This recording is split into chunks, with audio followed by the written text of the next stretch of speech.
Yeah, these things are tensioned right up, and they're not going anywhere. Let's just hook up there, so you won't see it. This is temporary, the bracelet. No, I know that.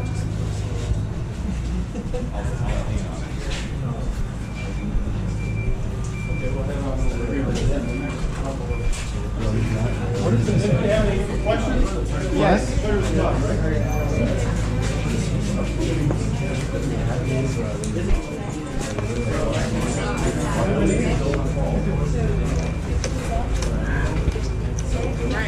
Yes, ma'am. Make sure you bring some, we're going to do some bottles of Prosecco. Bring your own. We're doing the peasant. The peasant, yeah. No. So we don't get free drinks, so we're gonna On Bright Line. So Smuggle? We're just going to grab some bottles of Prosecco and pop them. That sounds And then we're going to do, we're Sounds probably going to go amazing. All, get a group Out together and go to afterwards. drinks after. cool. I'm with that. Tuesday night, yeah. I'll be in Fort Myers, Naples, Sunday, tomorrow, and Monday. So I'll be back. I'm excited for that. I knew that was Tuesday We're going to night. get wild. I'm excited. That's cool. You didn't hear that on camera. Our biggest challenge, just so you all know, and this is really important, I don't get everybody forgot about it. You see all these little green boxes and these green transformers? It's called Florida Power and Light. We still have our sales office on a generator. They were 3 to 4 months bringing in the primary and secondary. So no power, no closings, no cash.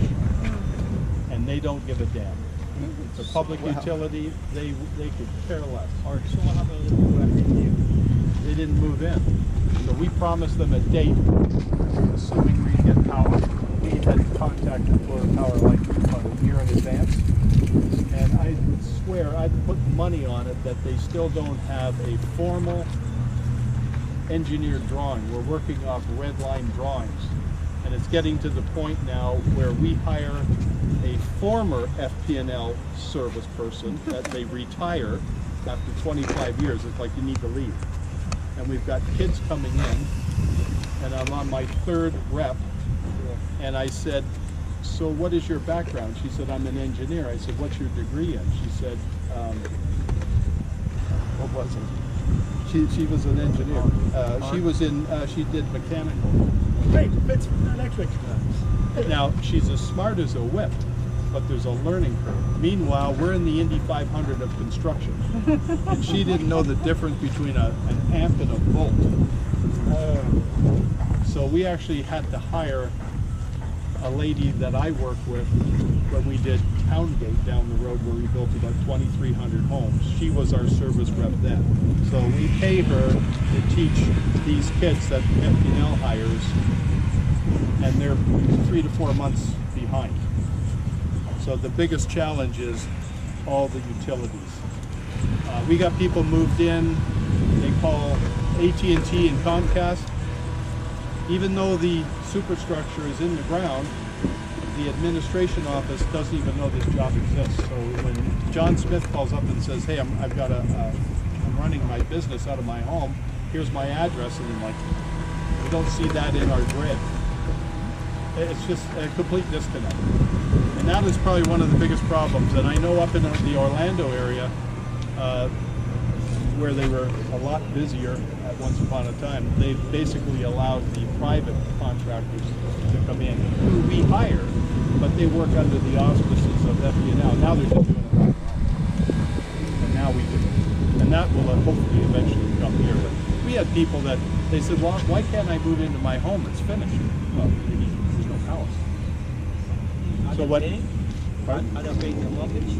No, they haven't closed yet. So what happened here, and just, I forgot about that. So we had all these buildings, we had about 3 or 4 buildings complete.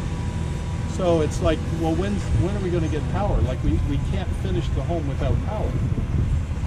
So we set the cabinets. Well, the humidity and everything starts warping. So we stopped the interior finish. And mistakenly, based on their promises and rhetoric, we started installing cabinets. The power never came. We had to replace half the cabinetry in the homes. So they didn't have AC. It started warping and everything else. So, you know, we'd call them 14 times a day, and all you get is just a bunch of lip service. they just don't respond. And we're just not alone. When I was talking to our electrical contractor, everything we had was on generators. Now the generators are $3,000 a month, and I'm burning about 10 grand a month in diesel fuel. I get 4 gallons to an hour. So we had a generator for the irrigation pump. I got $250,000 of landscape in the ground and no water. So we put in a pump.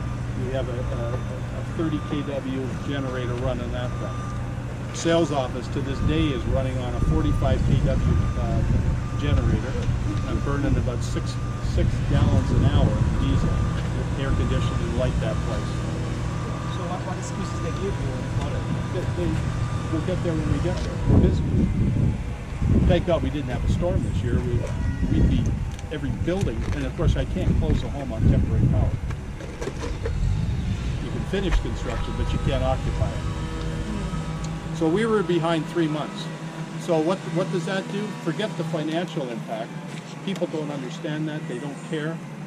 When am I moving in? My rent is due. I'm living with my in-laws. I got to get out. And we're saying, we don't know. Well, that's the worst thing. And we didn't know. Or worse, your rent is up, your lease is up, and you're like, am I going to sign another year, or am I moving in my home? Right. Because I was supposed to be there already. Now, the real estate in Florida, the purchase and sale agreement is we have to convey that home in 2 years. Well, we were never close to the 2 years. Our schedule is 6 months to build. So when somebody comes in and we know the production and where we are on this, you're going to move in on this day when they sign the contract, and then all of a sudden, no power. It's like, well, we notify them and say we're having difficulty with power. You're going to, whatever your condition is, you've got to start making adjustments. Meanwhile, our meter is running. We're not closing any homes, so there's no revenue on our side, and we're spending all this money. And then people say, well, my rent goes from $1,600 on an annualized basis, it goes up to $1,850 month to month. Who's paying for that? And then you got to tell the people it's not our problem. It's almost like a force majeure where it's out of our control. The last thing a homeowner who put his faith in us to provide a home, and we can't close. So you are in this for a long time. Is that your first time having this type of problem? No, we had up in Olympia when I was working with Minto Communities, we had probably 60 or 70 homes that were sitting there that we couldn't close, that were months and months behind. And people couldn't understand it. Like, the house is perfectly finished. So once the power gets here, it just happens overnight, right? They just bring it, like there's not a bunch of stuff they need to do. No, it's, well, all they do is, we put in all the conduit. We couldn't wait for them, so we put in the conduit because it's got to go in before you start building.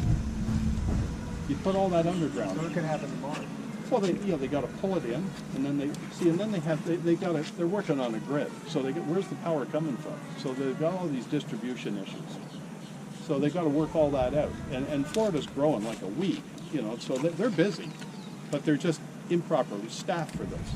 And thank God we didn't have a storm, because as soon as the storm hits, they don't do any new construction. They're on storm control and damage and all this other good stuff. So they got to pull all the primary into these things, and then we got to run all the secondary. See all these pipes here? Then we got to pull that. We got to get into that transformer and pull these lines in, and because there will be a meter on all that, just above all that gray pipe on each of the homes. So we can do that very quickly, but they've got to bring it in, and that's where the problem is. They got to engineer that. Any questions with anything you see, an explanation, anything like that? What was the ground like supposed to be? This was, the guy had cattle here. Who owned the land, do you know? I do. I forget his name. It was privately owned. Got bought out, or you gave him some equity? Because we were hearing about land equity as a way to... No, it was a buyout. Gave him a check. And how much land is right here?